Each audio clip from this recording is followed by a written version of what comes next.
मैं डॉक्टर हरीशचंद्र, सहचारी हिंदी, राजकीय कन्या महाविद्यालय कोटपुतली।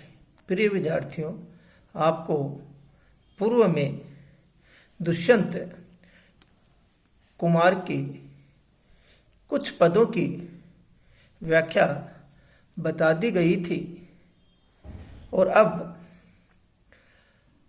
दुष्यंत कुमार मध्यम वर्ग जो है उसके हृदय के अंदर संघर्ष करने की, सामाजिक उन्नति की जो चेतना है वो क्या है, बढ़ती है, जागृत होती है। ये दुष्यंत कुमार ने के पदों में बताई गई थी।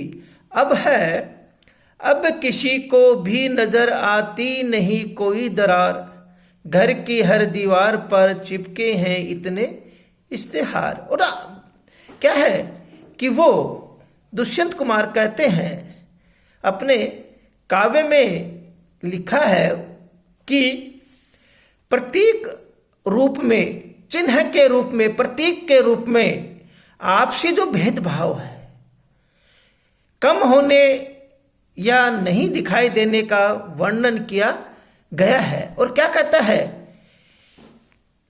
बताया है, अब किसी को भी नजर आती नहीं कोई दरार। और क्या कहता है, अब किसी को क्या है, कोई भी दरार है वो क्या है, नजर नहीं आती है। क्यों?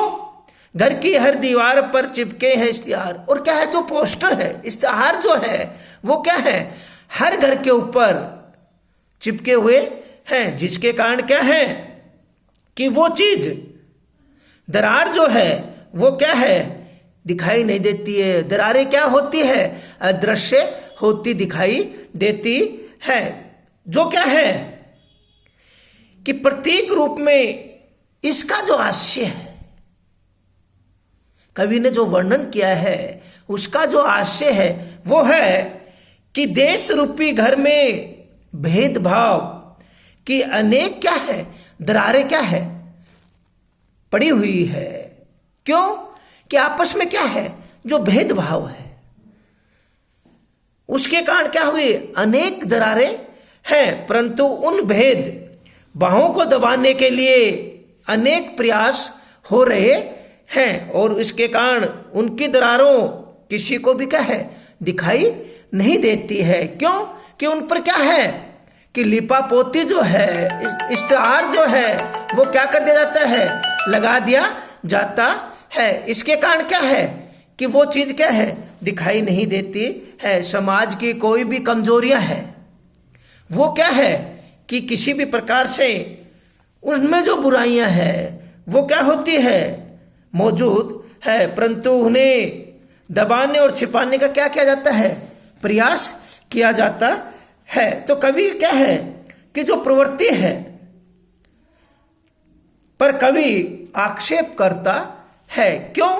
कि व्यक्ति क्या है, कमजोरी और बुराई जो है उसको क्या करता है, छिपाने का प्रयास करता है और उस समय की यथार्थ जो स्थिति है उसका भी कवि क्या है, सुंदर वर्णन करता है, दिखाई देता है। अगली है, हो गई है पीर पर्वत सी पिघलनी चाहिए, इस हिमालय से कोई गंगा निकलनी चाहिए। और यहां पर क्या है, दुष्यंत जो है वो अपना जो काव्य है, अपनी जो कविता है उसमें उस हिमालय की जो है बारे में क्या करता है, बताता है और कहता है कि स्वतंत्रता प्राप्ति के बाद सामाजिक जो स्थिति है तथा प्रशासन तंत्र की जो कमियां है वो क्या है, सशक्त आक्षेप है।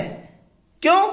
कि वो कहता है, कौन, कवि कहता है क्या, कि सामाजिक, राजनीतिक और कौन सी, आर्थिक व्यवस्था अनेक विसंगतियां, अनेक बुराइयां से क्या है, दूषित हो गई है। भ्रष्टाचार और विद्रुपताओं का विकराल रूप उस व्यवस्थाओं में क्या है, उस व्यवस्थाओं को क्या करने के लिए, खोखला करने के लिए। देश की स्वतंत्रता मिलने के बाद इन समस्याओं का क्या है, निवारण हो जाने की आशा थी, परंतु वो क्या है, पूरी नहीं हुई। अब ऐसा बदलाव होना चाहिए कि सामाजिक कल्याण की ऐसी गंगा बहनी चाहिए जिससे क्या है, जिससे पीड़ित जनता को कुछ क्या मिले, राहत मिले, और देश में व्याप्त विसंगतियां है वो क्या हो, उसका क्या हो, निवारण हो। तो देखिए क्या कहता है कि जो विसंगतियां है, जो बुराइयां है, उसका क्या हो, निवारण हो। तो ही क्या है कि व्यक्ति उस विसंगतियों का क्या हो सकता है, निवारण हो सकता है, समाधान हो सकता है। तो यहां पर क्या है, पीर पर्वत जो है वो सामाजिक, राजनीतिक, आर्थिक क्षेत्र में निरंतर क्या है, बढ़ती हुई जो समस्या है, इन समस्याओं को भारतीय एकदम निराश हो गए हैं। कुशासन, भ्रष्टाचार उनका क्या है, उस रोग पर्वत की तरह बढ़ गया है। मिटना हमारी क्या है, प्रथम कर्तव्य है। उसके कारण क्या हो सकता है, वो चीज मिट सकती है। ये नेता क्या है, वो आगे बढ़ती रहती है। अगला है, बाढ़ की संभावनाएं सामने है और नदियों के किनारे घर बने हैं। और देखिए सत्य बात है, बाढ़ की नदी रहेगी और नदी के ऊपर क्या होगा, घर बनेगा, तो क्या होगी, बाढ़ की संभावना ज्यादा होगी। बाढ़ की संभावना होगी तो क्या होंगे, वो जो घर है वो क्या हो जाएंगे, उस बाढ़ के साथ बह जाएंगे, उनका क्या हो जाएगा, विनाश हो जाएगा।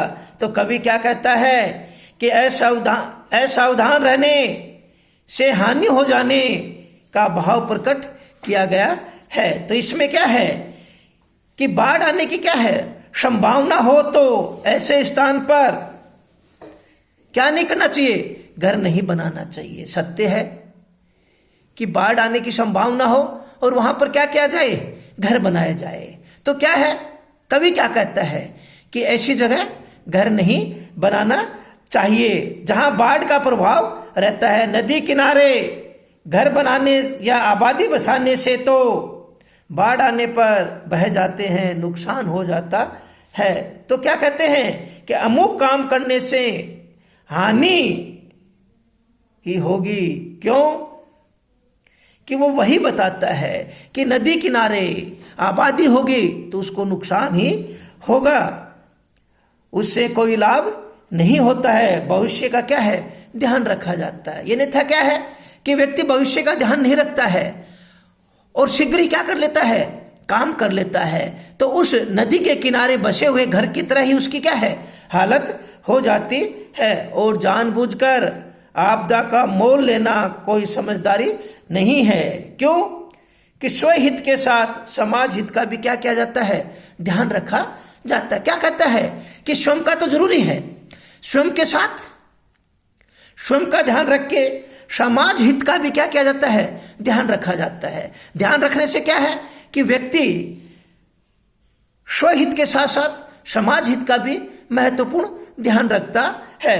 तो यहां पर क्या है, भारतीय नहीं विश्व मानव सभ्यता का विकास क्या है, नदियों किनारे ही हुआ है। नदियों के किनारे बड़े बड़े शहर का विकास हुआ है। परंतु कवि का आज से एक नदी से जरा सी वर्षों से विकराल बन जाती है। तो वो क्या कहता है कि समाज के अंदर व्यक्ति क्या है, असावधानी रखता है तो क्या होता है, शीघ्र ही विनाश के ओर चला जाता है, विनाश हो जाता है। तो कवि क्या है कि यहां पर समाज के साथ साथ उस स्वतंत्रता, उस विसंगतियां, उस सामाजिक बुराइयां, उस निम्न के लिए क्या है, संघर्ष का जो कारण है वो बताया गया है।